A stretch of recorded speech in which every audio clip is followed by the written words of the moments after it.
RTV app వార్తల్ని క్షణాల్లో చదివే అవకాశం ఉంటుంది. ఒక న్యూస్ పేపర్, ఒక టెలివిజన్ ఛానల్ మీ చేతుల్లో ఎప్పుడూ ఉంటాయి. అందరికీ కూడా, ఎందుకంటే ఈ గడ్డపై ఒక సామాన్య కార్యకర్తను ఈ జిల్లాకు జిల్లా పరిషత్ చైర్పర్సన్గా పనిచేసి రాష్ట్ర క్యాబినెట్ మంత్రిగా మొదటిసారి పత్రికా సమావేశం ఏర్పాట్లో ఈరోజు వచ్చినటువంటి మా మిత్రులందరికీ కూడా దీపావళి శుభాకాంక్షలు తెలియజేసుకుంటూ అందరికీ నమస్కారాలు తెలియజేస్తున్నా. ముఖ్యంగా అత్యంత బాధాకరమైన విషయం ఏంటంటే, ప్రజాపాలన ఇందిరమ్మ రాజ్యం లోపట 2023 డిసెంబర్లో తెలంగాణ ప్రజలు మార్పు కోరుకొని కాంగ్రెస్ పార్టీ ప్రభుత్వాన్ని ఆశీర్వదించి గౌరవ ముఖ్యమంత్రిగా పెద్దలు రేవంత్ రెడ్డి గారికి ఆశీర్వదించి మమ్మల్ని అందరినీ కూడా మా నియోజకవర్గంలో కూడా శాసనసభ్యులుగా ఆశీర్వదించి ప్రజలు అవకాశం ఇచ్చినటువంటి 2 సంవత్సరాలు కావస్తున్నది.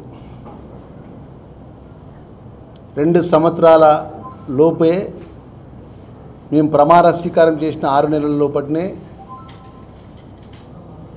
10 సంవత్సరాలు 2014 నుంచి 18 నుంచి 23 వరకు మేమే రాజులం, మేమే మంత్రులం.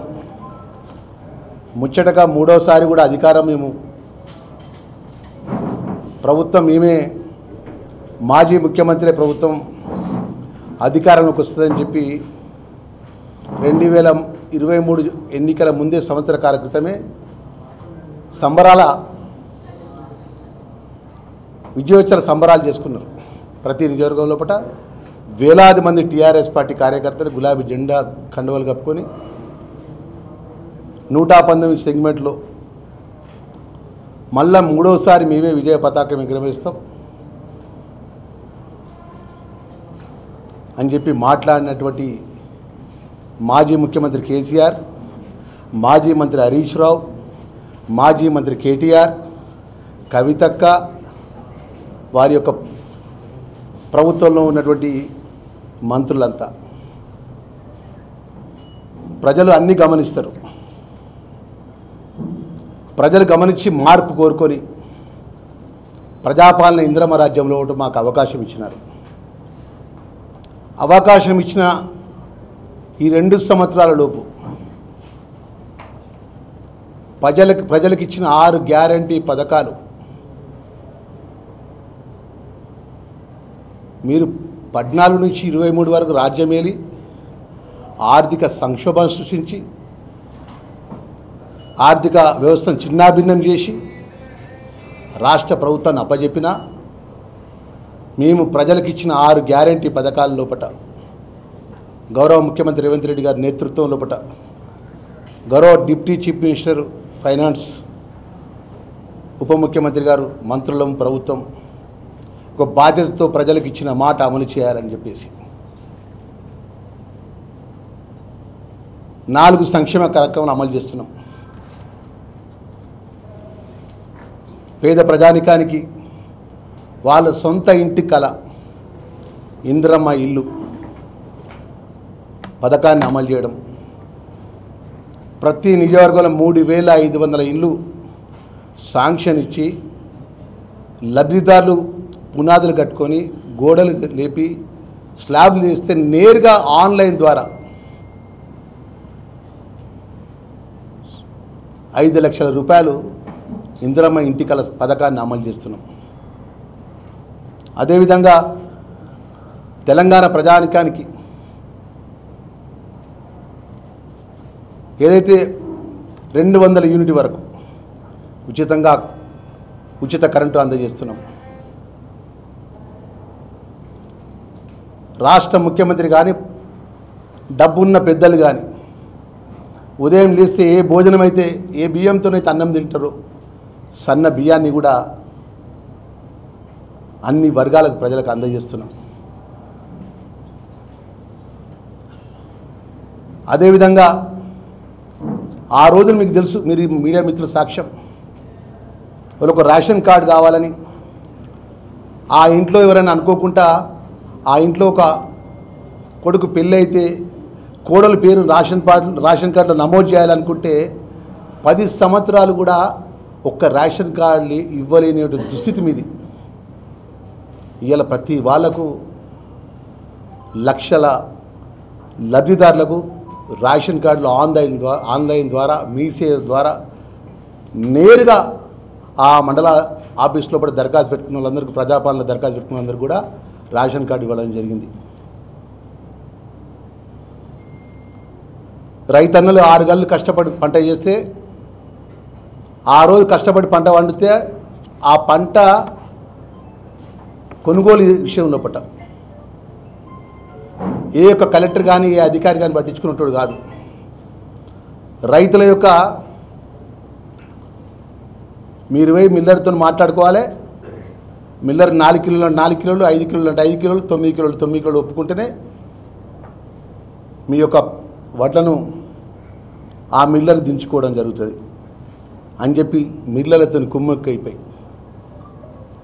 రైతులు 6 గంటలు కష్టపడ్డ పంట పండిస్తే గిట్టుబాటు ధర ఇవ్వకపోగా ఆ పంట తీసుకుంటానికి కూడా అప్పుడున్న ప్రభుత్వం ఎప్పుడు పట్టించుకోలేదు. ఈరోజు 2 సంవత్సరాల నుంచి మీ సాక్ష్యం మీరే మీడియా మిత్రులు. 33 జిల్లాల్లో గౌరవ ముఖ్యమంత్రి వర్యులు, గౌరవ సివిల్ సప్లై శాఖ మంత్రులు, గౌరవ అగ్రికల్చర్ అధికారులు, ఏ జిల్లాకు ఆ జిల్లా సంబంధించిన మంత్రులంతా కూడా జిల్లా కలెక్టర్లతో సమన్వయం చేసుకుని జిల్లా అధికారులతో వడ్ల కొనుగోలు కాడ ఎలాంటి ఇబ్బంది జరగకుండా వడ్లను కొనుగోలు చేసి వారం 7 రోజులు వర్కింగ్ డేస్లో పట్టునే వాళ్ళ అకౌంట్లలో పట్టు రైతులకు డబ్బులు జమ చేయడం జరిగింది. ఆర్థిక మా మీద భారం పెట్టినా కూడా 9 రోజుల్లో పట్టినే 9,9,000 కోట్ల రూపాయలు రైతులకు రుణమాఫీ చేయడం జరిగింది.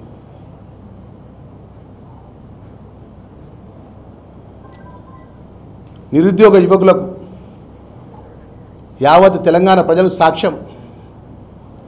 లాల్ బహదూర్ స్టేడియం లోపల డిఎస్సి ద్వారా ఎన్నిక కాబడ్డ నిరుద్యోగ యువకులకు కానీ, కాంపిటీషన్ సర్వీస్ కమిషన్ ద్వారా ఎన్నికైనటువంటి వారు కానీ నేరుగా గౌరవ ముఖ్యమంత్రి గారే వారికి ఉద్యోగ పత్రాలు అందజేయడం జరిగింది. మొన్న గ్రూప్ 1 ఈ రాష్ట్రంలో 2014 ముందు కాంగ్రెస్ పార్టీ ప్రభుత్వం ఉన్నప్పుడు జరిగిన గ్రూప్ 1 2025 ప్రజాపాలన ఇందిరమ్మ రాజ్యం లోపట గౌరవ ముఖ్యమంత్రి రేవంత్ రెడ్డి గారి నేతృత్వం లోపట గ్రూప్ 1 ఒక ఉద్యోగాలు నోటిఫికేషన్ ఇచ్చి ఎగ్జామ్స్ కండక్ట్ చేసి పారదర్శకంగా ఉద్యోగ పత్రాలు, నియామక పత్రాలు అందజేయడం జరిగింది. గ్రూప్ 2 నిన్ననే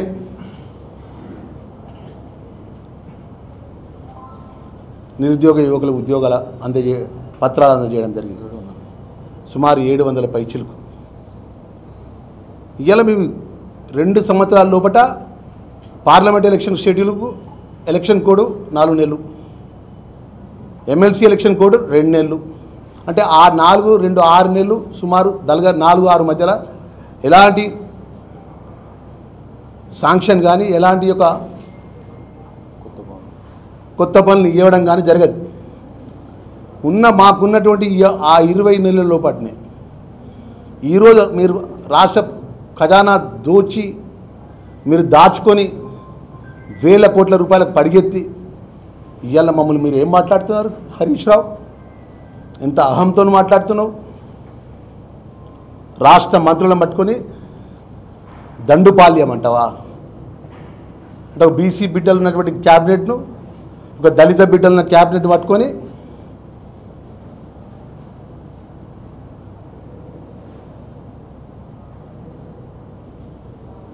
నీ నోటికి ఎంత వస్తే అంత. మేము అసెంబ్లీలో మేము చూస్తుంటాం హరీష్ రావు గారు హావభావాలు. ఎందుకంటే మొదటిసారి ఎన్నికైనా మేము 10 సంవత్సరాలు రాజ్యం చేసిన వాళ్ళు, మేమే రాజులం, మేమే మంత్రులమని రాజ్యం చేసిన వాళ్ళు ఎక్కడన్నా పేదవాళ్ళకు సంబంధించిన ఒక సంక్షేమ కార్యక్రమాల లోపల అమలు చేసిన పని చెప్పబనండి. ఇందిరమ్మ ఇండ్లు ఇచ్చిందా, రేషన్ కార్డులు ఇచ్చిందా, సన్నబియ్యం ఇచ్చిందా, 200 యూనిట్ ఉచితం కరెంట్ ఇచ్చిందా, నిరుద్యోగ యువకులు ఉద్యోగాల నియామక పత్రాలు అందజేసిందా? ఒక్క పని చెప్పమనండి. 10 సంవత్సరాల లోపల వాళ్ళు రాజ్యం వెళ్ళినట్టు 10 సంవత్సరాల లోపల మమ్మల్ని పట్టుకొని నోటికి ఎంత వస్తుందంత కమిషన్ల కోసమట, కకృతిపడి వాటాల కోసమట, మా వ్యక్తిగతమైన కోపాల మీద మాట్లాడిన దానికోసమట రాష్ట్ర క్యాబినెట్లో మాట్లాడుకున్నామని చెప్పి మాట్లాడతాడు. నువ్వు సిద్దిపేట వెంకటేశ్వర స్వామి దేవాలయం ఉందా హరీష్ రావు గారు? నువ్వు పోతావు కదా ప్రతి శనివారం సిద్దిపేటలో ఉంటే. నేను సిద్దిపేట వెంకటేశ్వర దేవాలయం కలుస్తాను. నేను రాష్ట్ర క్యాబినెట్లో ఏం చర్చ అయిందో నేను వెంకటేశ్వర స్వామి భక్తిని ప్రతి సంవత్సరం పోతా. ఆ వెంకటేశ్వర దేవాలయం కాడికి నువ్వు రా, టైం డేట్ నువ్వే ఫిక్స్ చేయి. మన రాష్ట్ర క్యాబినెట్లో తెలంగాణ ప్రజలకు సంబంధించిన సమస్యల విషయంలో కూడా, రైతులకు సంబంధించిన సమస్యల విషయంలో కూడా, రాష్ట్ర బడ్జెట్ పరంగా ఏ విధంగా రాష్ట్రాన్ని ముందుకు తీసుకునే విషయంలో చర్చ తప్ప వ్యక్తిగతమైనటువంటి ఏ ఒక్క చర్చకు వచ్చినా ఆ దేవుడు ఏడుకొండల స్వామి సిద్దిపేట వెంకటేశ్వర స్వామి దేవాలయం మీద హరీష్ రావు గారు ఆ దేవాలయంలోకి నువ్వు శనివారం టైం పెట్టుకో, నేను శనివారం టైం పెట్టుకుంటా. ఇద్దరం అక్కడ బోరింగ్ ఉంటే బావి ఉంటే బావి స్నానం చేసుకున్నాం. నేను ఏ క్యాబినెట్లో జరిగినటువంటి విషయం మా ముఖ్యమంత్రి గారి అనుమతితోని, మా క్యాబినెట్ అనుమతితోని క్యాబినెట్లో ఏం జరిగిన అంశాలన్నీ కూడా నేను ముందు పెడతా. నీతి, ధర్మము, న్యాయము నీకున్నదట్టయితే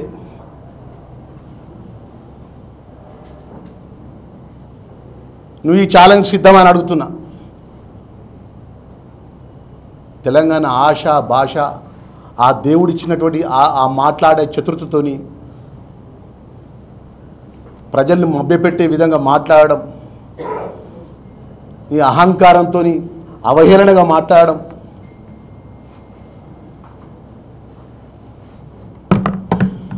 ఇక రాష్ట్ర క్యాబినెట్లో ఉన్నది ఎవరండి ఎక్కువ శాతం?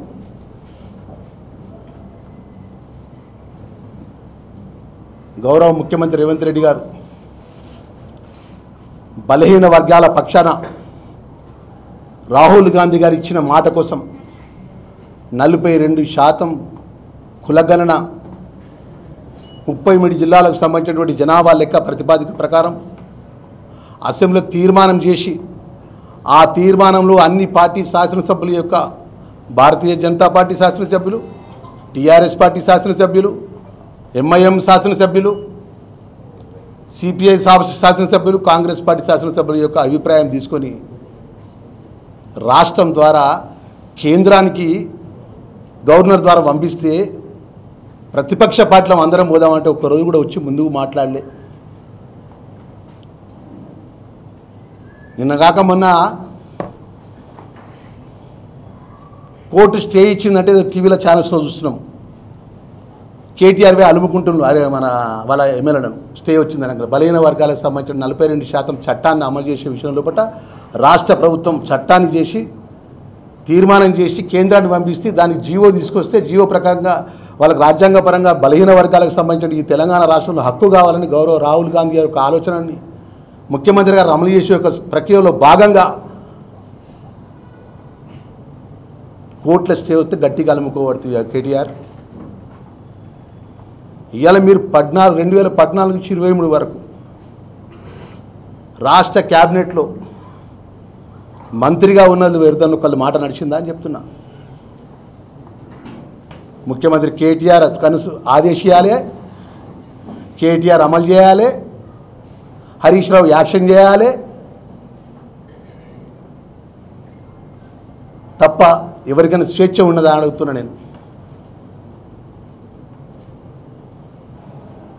నేను ప్రత్యేక సాక్ష్యం నేను అంటున్నా.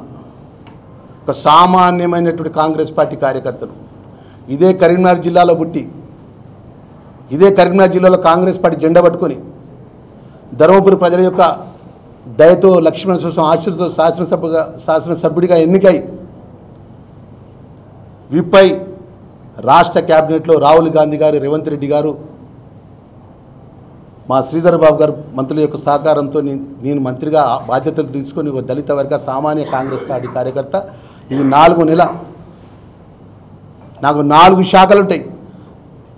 4 శాఖల లోపల గౌరవ ముఖ్యమంత్రి గారు పక్కన కూర్చుని పెట్టుకొని శాఖకు సంబంధించినటువంటి ఏమేం పనులు కావాలి, ఏమేం నిధులు కావాలి, ఏమేం కావాలని చెప్పి పక్కన కూర్చుని పెట్టుకొని ఆ వెల్ఫేర్, షెడ్యూల్ కాస్ట్ కానీ, మైనార్టీ వెల్ఫేర్ కానీ, ట్రైబల్ వెల్ఫేర్ కానీ, డిజబుల్ కానీ నిధులు విడుదల చేపించినటువంటి యథార్థమైన విషయాన్ని మేము ముందు పెడుతున్నా. ఎన్నడన్నా కేసీఆర్ దగ్గరికి పోయి ఒక దళిత మంత్రి పోయి పక్కన కూర్చొని మాట్లాడిండా? ఒక దళిత ఉప ముఖ్యమంత్రి అయితే రాజయ్య గారిని, మా మాదిగ బిడ్డ డిప్యూటీ చీఫ్ మినిస్టర్ అయితే రాత్రి బర్తరఫ్ చేసినావు నువ్వు కారణం లేకుండా.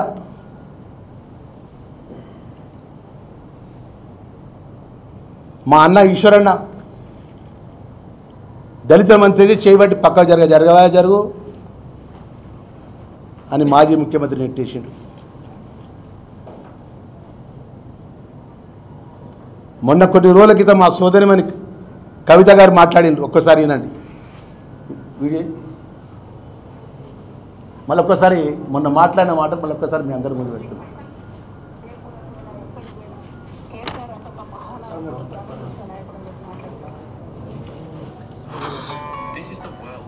అది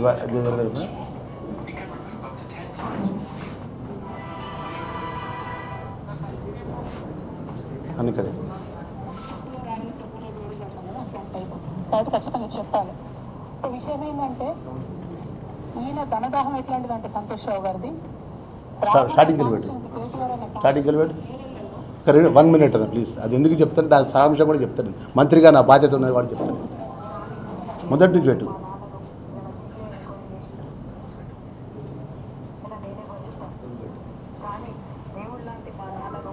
సిబిఐ ఎంక్వైరీ చేసిండ్రంటే కడుపు రగులుకపోతుంది ఒక బిడ్డగా. అందుకే చెప్తున్నా, ఇన్ని రోజులు చెప్పలే. ఆ మధ్యలో పోయినసారి నా కొడుకు గ్రాడ్యుయేట్ అయినప్పుడు వచ్చినప్పుడు నేను మా నాన్నకు రాసుకున్న లెటర్ లీక్ చేస్తే కూడా ఆ 70, 80, 90 రోజుల నాకు నరకం చూపిస్తున్నారు. ప్రతిరోజు సోషల్ మీడియాలో ఇష్టం వచ్చినట్టు రాపిస్తున్నారు. ఎప్పుడు వీళ్ళ పేర్లు తీసుకోలే, ఇష్టం వచ్చినట్టు ప్రెస్ వాళ్ళకు మాట్లాడుతూ చాలా విషయాలు చెప్తున్నారు. ఎప్పుడు వాళ్ళ పేర్లు తీసుకోలే. ఇలా తీసుకుంటున్నా, ఎందుకంటే విషయం నాది కాదు. ఇది తెలంగాణ పరువు ప్రతిష్టకు సంబంధించిన విషయం. ఇలా దేశంలో ఏ మూలకు పోయినా, ఎక్కడికి పోయినా కేసీఆర్ అంటే ఒక మహానాయకుడు, త్యాగం చేసిన నాయకుడు అని చెప్పి మాట్లాడతారు. రేపటి నుంచి ఏం మాట్లాడతారు? సిబిఐ ఎంక్వైరీ చేస్తే ఏం మాట్లాడతారు? కేసీఆర్ అంటే సిబిఐ కేసు అంటారు. మా నాన్న పరువు పోతే నాకా బాధ, మీకా? మీకు పైసలు కావాలి కదా, మీకు పేరుతో నేను ఇంకా కూడా ఈ విషయాలు అర్థం చేసుకోకుండా, ఇంకా కూడా ఇటువంటి వ్యక్తుల్ని దూరం పెట్టుకోకుండా ఉంటే కేసీఆర్ గారి మీద సిబిఐ కేసు వేసేటటువంటి స్థాయికి వచ్చినాక ఏం పార్టీ ఉంటేంది పోతే. బీఆర్ఎస్ పార్టీ నాయకులు నన్ను తిట్టుకున్నా సరే, లోకల్ పార్టీ ఎన్నికలలో నాకు నష్టం జరుగుతుంది అనుకున్నా సరే, మా నాన్న మీద సిబిఐ ఎంక్వైరీ పడ్డాక ఏమైంది? తొక్కల ఎలక్షన్ ఒకటి గెలుస్తారు, ఒకటి ఓడిపోతారు. అసలు ఓడిపోయే పరిస్థితి ఎట్లా వచ్చింది? ఇటువంటి దుర్మార్గుల వల్ల కాదా వచ్చింది? ఆలోచన చేసుకోవాలి కదా. అంటే నా దగ్గర పైసలు ఉన్నాయి, టీవీలు ఉన్నాయి, సోషల్ మీడియాలు ఉన్నాయి, ఏటు పడతాడు మాట్లాడతామంటే తోలు తీస్తాం చెప్తున్నా నేను. గీత గీసుకుంటాం బిడ్డ. మీరు ఒక్క కమెంట్ పెడితే మేము 10 చేస్తాం. ఏది పడితే అది మాట్లాడచ్చు సోషల్ మీడియాలో అనుకుంటూ చూసుకుంటూ ఊరుకుంటున్నా. అలాగా పెద్ద సార్ దగ్గరకు వచ్చినాక ఇక కాంప్రమైజ్ అయ్యేది ఏం లేదు. హోల్డ్ కమిషన్ వేసిన రోజే నేను చెప్పిన ఎందుకు రియాక్ట్ కాలేదు. ఇవన్నీ విషయం ఎందుకు చూపెడతారు ప్రత్యేకంగా ఈరోజు అంటే దీనికి సంబంధించిన విషయానికి ఫస్ట్ వివరణ ఈ హరీష్ రావు. నీ కుటుంబంలో ఉన్నటువంటి మీ మాజీ ముఖ్యమంత్రి మీ మామయ్య గారు, మీ మాజీ మంత్రి కేటీఆర్ గారు, మీ సంతోష్ రావు మీద, మీ కుటుంబం మీద మాట్లాడినటువంటి మా కవితక్క, మన్నించాలి కవితక్క, మా కవితక్క మాట్లాడిన మాటలకు ఫస్ట్ జవాబు చెప్పు.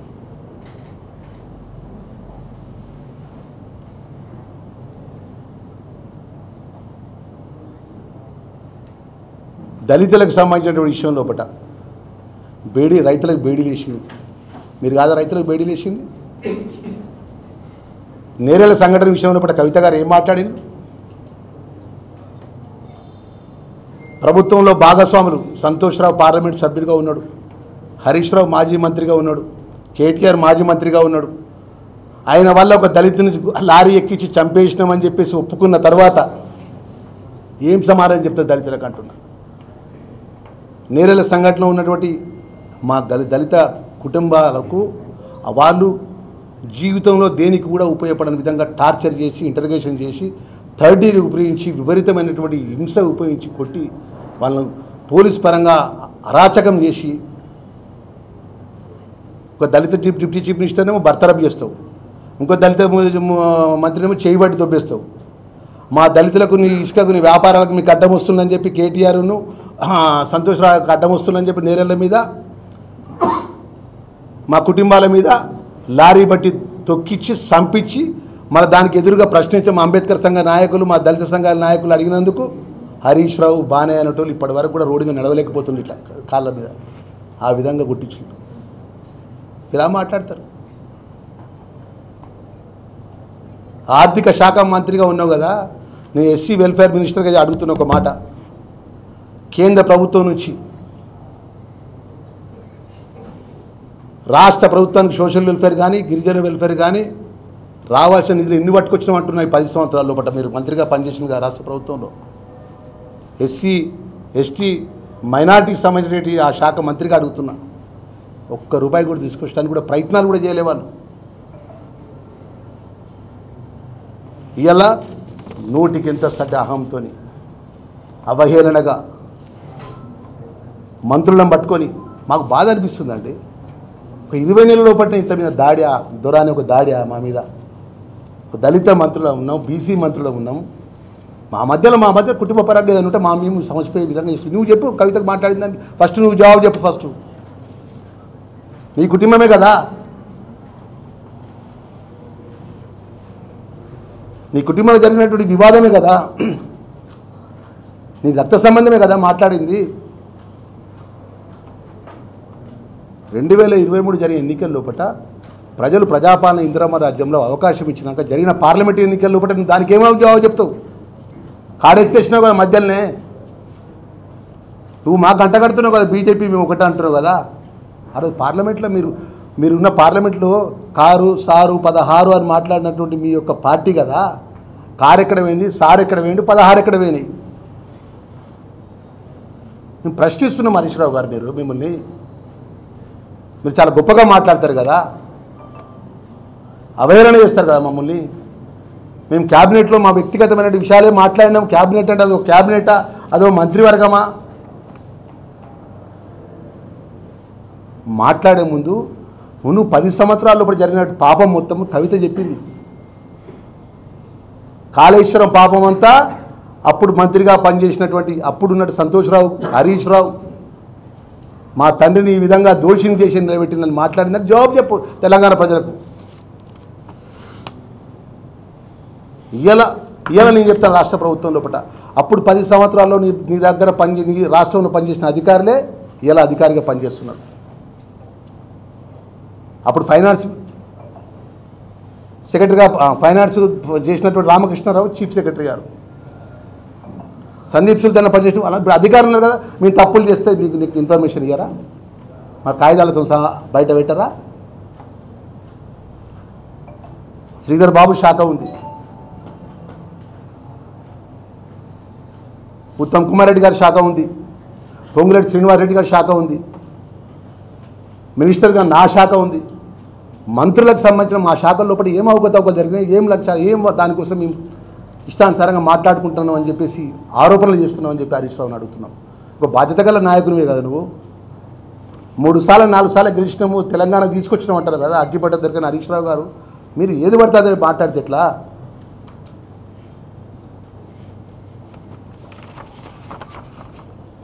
(2004) ముందు నీ ఆస్తులు ఎంత, 2023 తర్వాత నీ ఆస్తులు ఎంత? మేము కాదు మాట్లాడింది, పత్రికల్లో పెద్ద పెద్ద శీర్షికలు వచ్చినాయి మీ మీద మాట్లాడినటువంటి. మేము ఆ విధంగా విఘ్నత లేకుండా మీరు మాట్లాడినట్టు మమ్మల్ని వ్యక్తిగతంగా మేము మాట్లాడాం మీ మీద.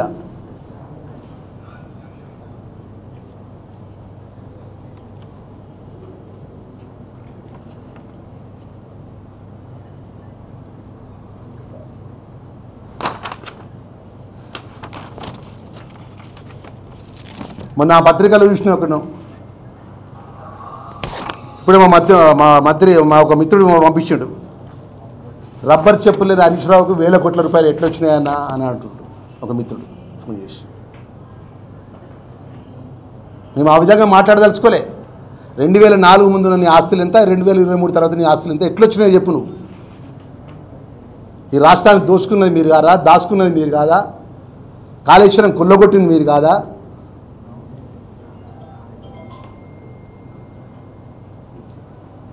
ఈ 2 సంవత్సరాల లోపల ఇంత దాడి అయింది మా మీద అంటున్నా, ఇంత ఆక్రోశం ఎందుకు అంటున్నా.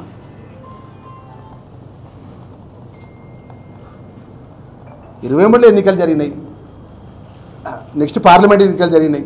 ఎందుకు మీరు బీజేపీ మీరిద్దరు ఒకటి కాకపోతే బీజేపీకి ఓటేయమని చెప్పి మీ కార్యకర్తలు ఎట్లా చెప్తారు మీరు చెప్పకపోతే? అది చెప్పు, దాని జవాబు చెప్పు ఫస్ట్. ఇక్కడ కరీంనగర్ జిల్లాకు సంబంధించిన మీడియా మిత్రులు అత్యంత ప్రతి అంశానికి ప్రజల ముందు పెట్టేటువంటి మీడియా మిత్రులు కదా, యథార్థమా కాదా చెప్పండి మీరే. నాకు మిమ్మల్ని మనవి చేస్తున్నా, రిక్వెస్ట్ చేస్తున్నా. నేను 2000 పార్లమెంట్ జరిగిన ఎన్నికల్లో టీఆర్ఎస్ పార్టీ కార్యకర్తలంతా కూడా బీజేపీకి ఓటు వేయమన్న వాట వాస్తవమా కాదా?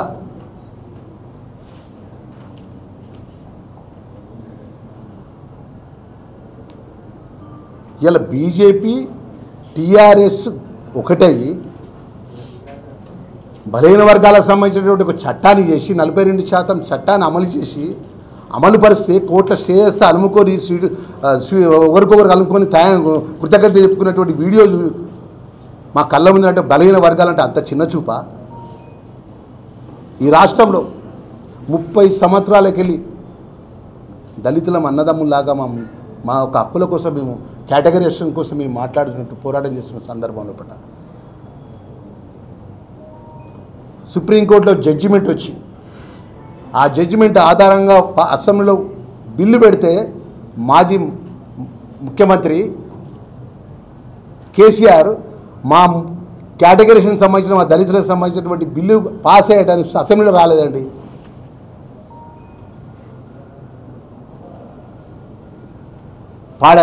ఆ రోజు ధర్నా చేసింది మేము, జెండా పట్టింది మేము, టీఆర్ ఉద్యమం లోపల డప్పు కొట్టింది మేము, పాట పాడింది మేము దళితులము. మమ్మల్ని ముఖ్యమంత్రి చేస్తాను, ముఖ్యమంత్రి మేము ఎన్నడూ అడగాలి. మేము మొదటి ముఖ్యమంత్రి దళితుల్ని కుర్చీలో కూర్చుని పెడతా, నేను నా కుటుంబం కాపలా ఉంటాం తెలంగాణకని మాట్లాడినటువంటి మాజీ ముఖ్యమంత్రి కేసీఆర్ గారు తెలంగాణ రాష్ట్రాలకు సంబంధించినటువంటి ఏదైతే ఎస్సీలకు సంబంధించినటువంటి కేటగరైజేషన్ విషయంలో చట్టం చేస్తే ఎందుకు రాలేదని అడుగుతున్నా. బీసీలకు సంబంధించినటువంటి 42% చట్టాన్ని చేసే విషయంలో ఎందుకు మీరు సంకలేసుకుంటున్న కోర్టు స్టే రాగానే అడుగుతున్నా. ఇలా బాధ్యతతోనే మేము మా మంత్రివర్గం కానీ మా ముఖ్యమంత్రి గారి నేతృత్వంలో కష్టపడి పనిచేస్తున్నాం. మా మంత్రుల పక్క పరంగా చిన్న చిన్న పొరపాట్ల కుటుంబ పరంగా మేము సరి చేసుకొని ముందుకు పోతున్నాం తప్ప ఇవాళ మీ కవిత మాట్లాడిన దానికి దాని జవాబు లేదు ఇప్పటివరకు. ఈ రోజు వరకు దాని మీద వివరణ ఇవ్వలేను, ఎందుకంటే ఇరిగేషన్ మినిస్టర్గా నువ్వు పనిచేసినావు.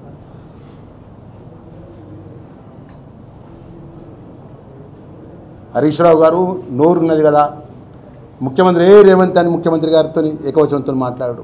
నేను ఇక ప్రెస్ కాన్ఫరెన్స్లో కేసీఆర్ గారు అని మాట్లాడుతున్నా, కేటీఆర్ గారు అని మాట్లాడుతున్నా, హరీష్ రావు గారు అని మాట్లాడుతున్నా. నేను మాట్లాడాలంటే దేవుడు నాకు కూడా 4 ఇచ్చిండు, ఏదంటే అది మాట్లాడగలుగుతా.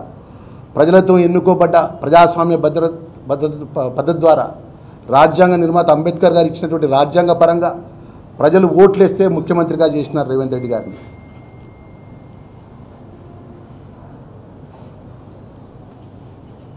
ప్రజల ముందు అవహేళన పడేసి ప్రజల ముందు ఇష్టానుసారంగా మాట్లాడతాం, క్యాబినెట్లో ఉన్న మంత్రులను అవహేళన చేస్తాం. రాష్ట్ర క్యాబినెట్లో 4-15 నిమిషాలు క్యాబినెట్ మొదలైందండి, 7-15 నిమిషాలు క్యాబినెట్ కంప్లీట్ అయిపోయింది. ఒక్క అక్షరం నువ్వు మాట్లాడిన దాని మీద నేను చెప్తున్నా కదా, నా జన్మనిచ్చిన తల్లి తండ్రి మీద ఒకటే చెప్తున్నా. నేను ఏ ఒక్క మాట కూడా ముఖ్యమంత్రి వర్యులు కానీ మంత్రివర్యులు కానీ ఎవ్వరం కూడా ప్రజల యొక్క సంక్షేమానికి సంబంధించిన ప్రజల యొక్క విషయాన్ని తప్ప వేరే విషయాన్ని మాట్లాడలేదు.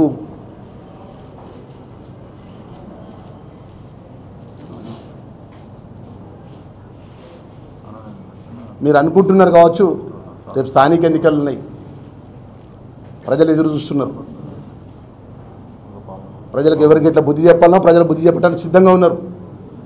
ఇలా ఆర్థిక సంక్షేమం సృష్టించి అన్ని విధాల ప్రభుత్వాన్ని ఆర్థికంలో దివాలా తీస్తే ఇలా ఇన్ని సంక్షేమ కార్యక్రమాలు చేసి పేదవాళ్ళ పక్షాన ఇలా సంక్షేమ కార్యక్రమం అమలు చేసుకుంటూ నిరుద్యోగ యువకులకు ఉద్యోగ పత్రాలు అమలు చేసుకుంటూ రుణమాఫీ చేసి రైతు భరోసా ఇచ్చి ఇలా అన్ని విధాలకు సంక్షేమ పరంగా గౌరవ ముఖ్యమంత్రి గారి నేతృత్వంలో పడిపోతే కళ్ళల్లో కారం పోసుకొని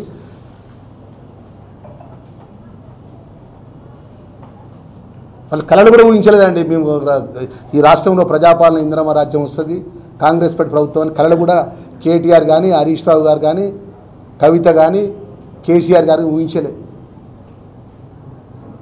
రేపు ప్రజలకు మేము ఇచ్చిన మాట 4 గ్యారెంటీ పథకాల లోపల 2 గ్యారెంటీ పథకాలు అమలు చేయాల్సినవి. మహాలక్ష్మి పథకం 2,500 రూపాయలు ఇవ్వాలి, పెన్షన్ 2000 పెన్షన్ పెంచి ఇవ్వాలి.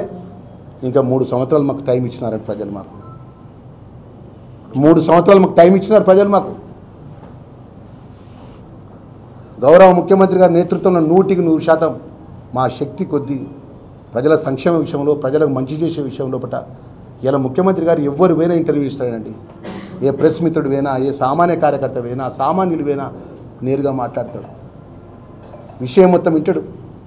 కాంగ్రెస్ పార్టీ ఎమ్మెల్యేలను కలుస్తాడు, టీఆర్ఎస్ పార్టీ ఎమ్మెల్యేలను కలుస్తాడు, బీజేపీ ఎమ్మెల్యేలను కలుస్తాడు.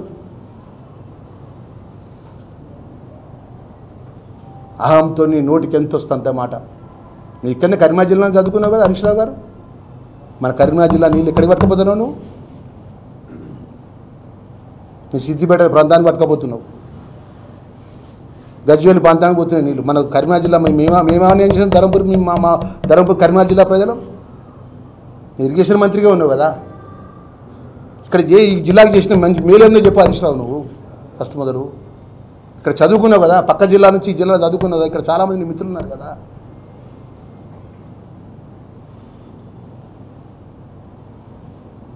ఇప్పటికైనా ముఖ్యమంత్రి గారి పైన మంత్రుల మీద ఇష్టాంతరంగా మాట్లాడడం మానే.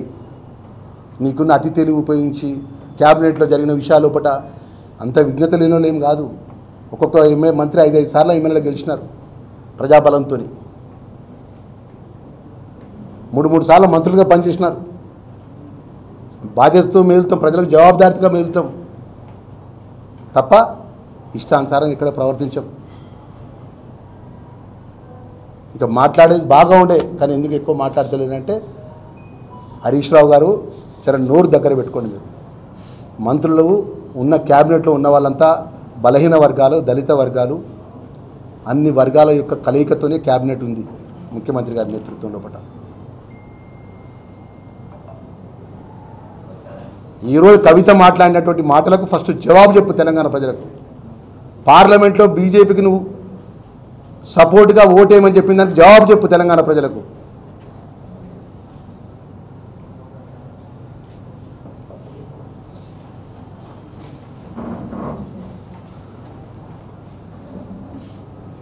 ఏదేమైనా కూడా ప్రజాక్షేత్రంలో స్థానిక ఎన్నికలున్నాయి.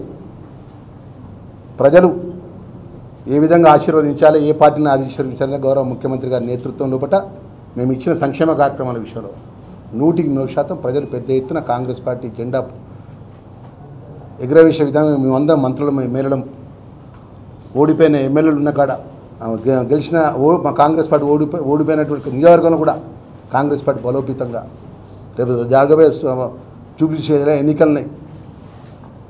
ఒక బీసీ బిడ్డకి ఇచ్చినాం, టికెట్ మేము.